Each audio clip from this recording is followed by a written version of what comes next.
Nós somos muito calculistas em tudo que nós fazemos. A gente precisa de muita segurança para dar um passo de fé. Eu não consigo confiar em Deus. Eu preciso pegar o meu orçamento e de um lado eu coloco a minha receita, do outro lado eu coloco aquilo que eu tenho que cumprir, e no final eu vejo que não bate, a minha matemática não dá, eu não posso ofertar, eu não posso devolver os dízimos, eu não posso ajudar o irmão, porque eu já tenho minhas necessidades e meus compromissos. Como é que a graça trabalha isso? Como é que a graça faz isso? Eu vou lhe dizer como é que a graça faz isso. Você deixa de lado, eu não estou dizendo para você sacrificar seus compromissos, não, e sair dando dinheiro para isso, para aquilo, para demonstrar fé. A graça não faz isso. A graça leva você a confiar. A graça leva você a ser fiel. A graça leva você a entender que com Deus ninguém perde. A graça leva você a compreender que a matemática de Deus é diferente da nossa matemática. Que 4 mais 4 nem sempre é 8 na matemática de Deus. E eu posso ver isso de forma prática quando nós olhamos para a vida dos nossos irmãos, a vida de vocês, a nossa vida, e nós podemos atestar: o Senhor tem sido fiel. Você tem melhorado de vida em todos os sentidos, em todos os aspectos. Você tem prosperado. Deus tem sido gracioso. Eu tenho certeza que você é capaz de lembrar de que sua vida tem melhorado, porque o Evangelho faz isso. Que Deus tem suprido as suas necessidades. Pode ser que em algum momento a gente não esteja administrando isso bem, mas Deus tem sido presente. Deus tem se tornado favorável. Você come melhor, você tem roupas melhores, você tem talvez um melhor salário, você tem sido suprido, você tem talvez uma melhor casa, você não tem sentido falta de nada. Deus tem sido fiel, Deus tem agraciado. E às vezes Deus faz isso de um modo maior com uns, menos com outros, mas Ele é sempre fiel. Ele dá mais a uns, menos a outros. Isso é prerrogativa divina. Isso é com Deus. Agora, o mais importante é que para eu ser fiel a Deus, eu não preciso que Ele me dê muito. Para que eu seja generoso, eu não preciso que Ele me dê muito. Porque generosidade, graciosidade, não depende do quanto Deus tem me dado.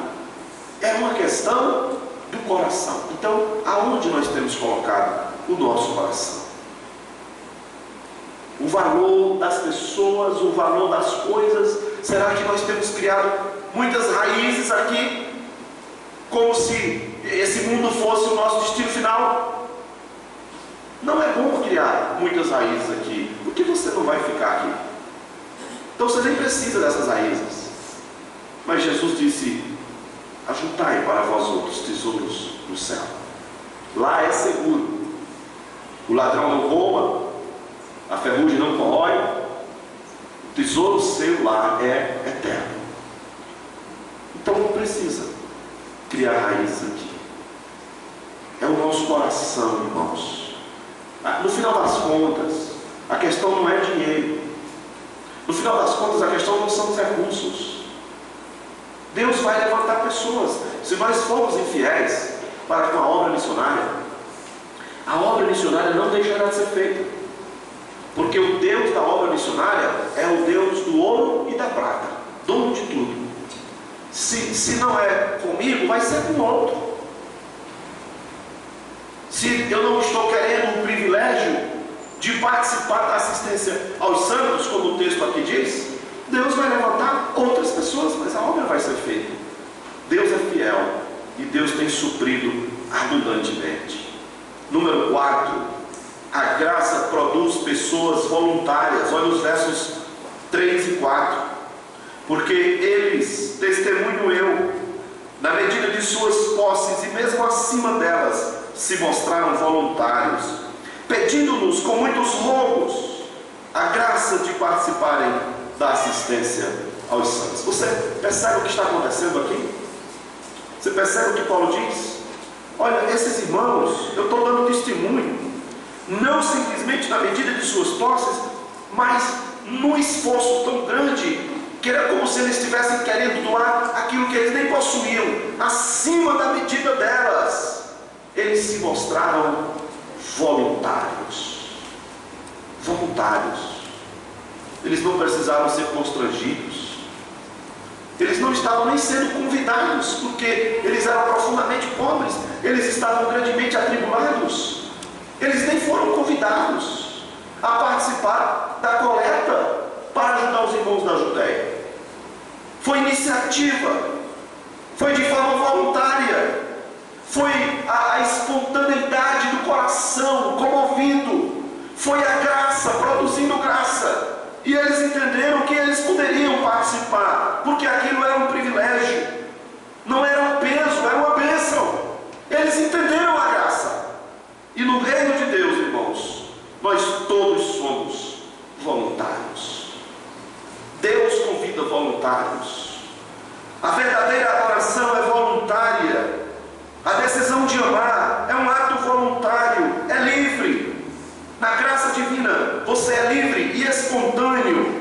A graça exclui o constrangimento. É voluntário.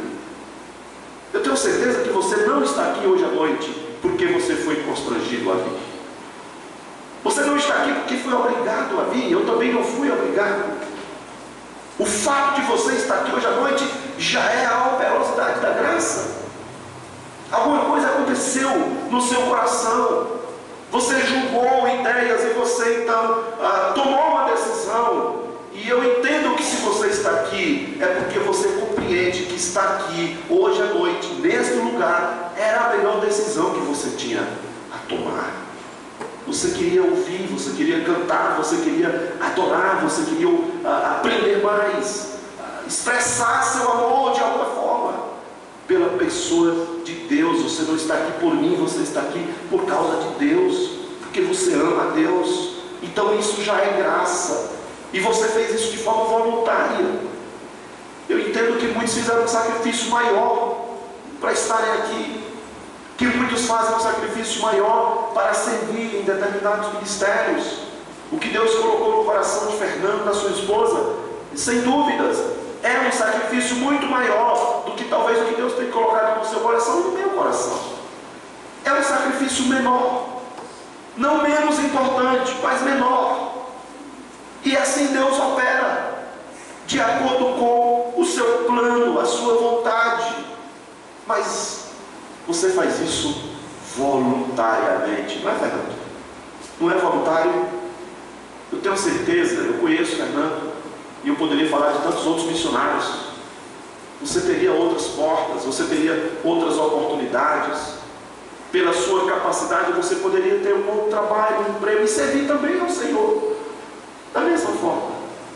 Mas é que Deus faz algo diferente pela graça que nós não entendemos. E isso que Deus colocou no coração dele, ele só pode ser feliz se ele estiver lá. A vontade de Deus, não é assim? O que Deus coloca no coração de cada um é diferente. É misterioso às vezes a forma como a graça opera. Mas a graça produz graça e leva cada um de nós a ser gracioso de forma voluntária. Então, irmãos, tudo é livre, tudo é voluntário. Jesus disse: vinde a mim todos vós. O convite que Jesus faz não é uma obrigação, é um convite. É voluntário, vai quem quer. Porque o amor a Deus e ao próximo nasce de um novo coração, de um coração voluntário. O ofertar é voluntário, o servir é voluntário, o adorar é voluntário, iniciativa própria, de modo voluntário, de modo gracioso. Aí agora o que Paulo está dizendo, irmãos, eu quero testemunhar para vocês desse povo que eu conheci, porque eles chamaram minha atenção, que eu pude enxergar a graça de Deus na vida deles. Esses irmãos se mostraram voluntários. E é interessante o que Paulo diz no verso 4: eles nos pediram com muitos rogos. É como se eles estivessem dizendo: por favor, deixe a gente ajudar. É como se os irmãos estivessem estado com pena deles. Não, vocês não precisam ajudar, não. Vocês já são muito pobres. Não, apóstolo, não faça isso. Deixa a gente ajudar. Pelo amor de Deus, deixa a gente participar da assistência aos santos. Deixa a gente contribuir. Deixa a gente doar um pouquinho. A gente, é verdade, não tinha as 3 refeições. A gente tinha uma, mas eu quero dividir essa refeição. Eu quero tirar metade dela. Eu quero mandar para os nossos irmãos que não têm nenhuma refeição. Nós queremos ser graciosos com eles. Nós queremos dividir o pão. Nós queremos enviar consolo. Nós queremos mostrar para eles que nós estamos no mesmo barco, que nós estamos na mesma luta, que nós esperamos no mesmo Deus, e que o Senhor que deu esse alimento a nós pode fazer multiplicar para que eles tenham também alimento. Por favor, deixe a gente participar. Por que eles fizeram isso? Você consegue entender isso? Por que eles apelaram dessa forma? Já pensou a graça de Deus na nossa vida, de modo que todo mundo começa agora a rogar ao pastor, à liderança da igreja: pastor, por favor, me deixe trabalhar. Pastor, por favor, deixe eu ir para a África. Pastor, por favor, deixe eu ajudar no projeto do Buriti. Deixe eu servir no Orance. Pastor, está precisando de quê? Deixe ajudar. Quais são os missionários que estão com dificuldades? Pastor, deixe a gente ajudar, por favor. Por que aqueles irmãos fizeram isso? Porque eles receberam a graça. Porque eles olharam para a graça diferente da forma como nós olhamos para a graça. Para eles fazer aquilo era assistir aos santos. Eles olhavam para aqueles homens como homens valiosos, servos do Senhor, irmãos preciosos, e era como se eu estivesse ajudando a um anjo. Eles são santos, santos de Deus no mundo. Eles proclamam as boas novas. Aquela igreja não pode morrer. Então deixa a gente ajudar. Então eles entenderam a graça de Deus. E por último, versículo 5. A graça é um ato de consagração. Olha o verso 5. E eles não somente fizeram como nós esperávamos, mas eles deram-se a si mesmos, primeiramente ao Senhor, depois a nós, pela vontade de Deus. Eles se deram. Existe alguma causa pela qual você tem se doado, tem se dado? Eles se deram, mas tem uma ordem aqui, irmãos, muito importante. Eles se deram primeiramente ao Senhor, e eles se entregaram àqueles irmãos pela vontade de Deus. A causa é um ato de consagração. A graça é um ato de consagração. E a consagração ela só tem valor quando primeiramente ela estabelece Deus no seu coração em primeiro lugar. Deus em primeiro lugar. E as outras coisas são as outras coisas. Então quando você consagra a sua vida em prol de uma causa, de um estilo de vida, primeiramente a Deus, você não terá dificuldade de consagrar a sua vida naquilo que Deus te pede, naquilo que Deus coloca no seu coração. É um ato de consagração para todos nós. Para todos nós. No nosso artigo do semanário, eu cito uma frase de John Bunyan, autor de O Peregrino, que ele diz assim: você não terá vivido o dia de hoje até que tenha feito algo a alguém que jamais poderá retribuir. Fazer algo sem esperar nada em troca. Você tem certeza absoluta de que o pastor Ednei jamais poderá te retribuir o que você fez. Generosidade. A gente não faz o bem esperando nada em troca. A gente não faz o bem, seja ele qual for, esperando ser reconhecido, ser retribuído, ou porque a pessoa mereça. Não é por isso. A graça não faz isso. Se fosse assim, nós não teríamos recebido graça, porque nós não merecemos. Mas Deus foi gracioso. Aqueles soldados não mereciam que Jesus intercedesse por eles.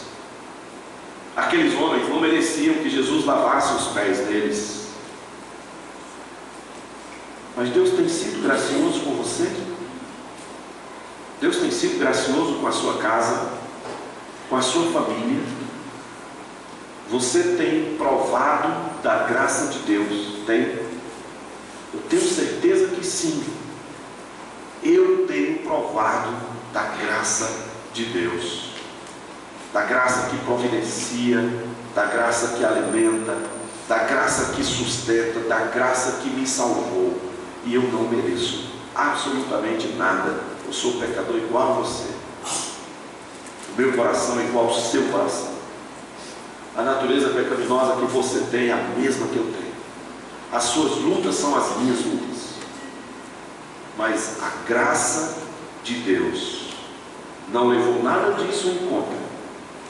Ela foi derramada abundantemente, para que você também possa transmitir graça para outras pessoas. É assim que o Espírito Santo tem produzido graça na sua vida e no seu coração. E o que você vai fazer com ela? Que Deus, na sua infinita misericórdia, trabalhe em nosso coração de tal modo que nós um dia possamos também ser mais graciosos, como expressão de adoração e como um ato de consagração. Amém?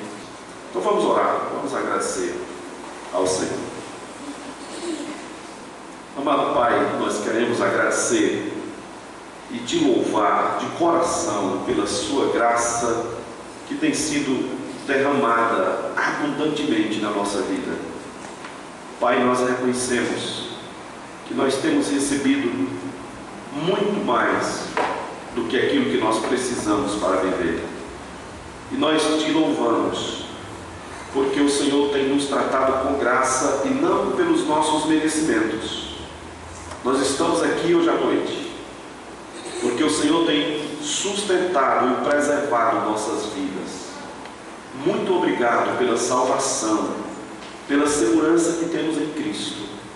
Pedimos, Pai, que o Senhor perdoe nossos pecados, que o Senhor limpe nosso coração, que o Teu Santo Espírito possa produzir na nossa vida frutos dignos de arrependimento, que nós sejamos um povo generoso, que nós sejamos um povo adorador, um povo consagrado, um povo fiel a Ti, que o nosso lar, ó Pai, seja um lugar de adoração, e que na nossa vida o Teu nome seja sempre honrado e exaltado, e que em todas as coisas o Senhor receba a glória. A nossa oração é no nome de Jesus. Amém. Deus nos abençoe.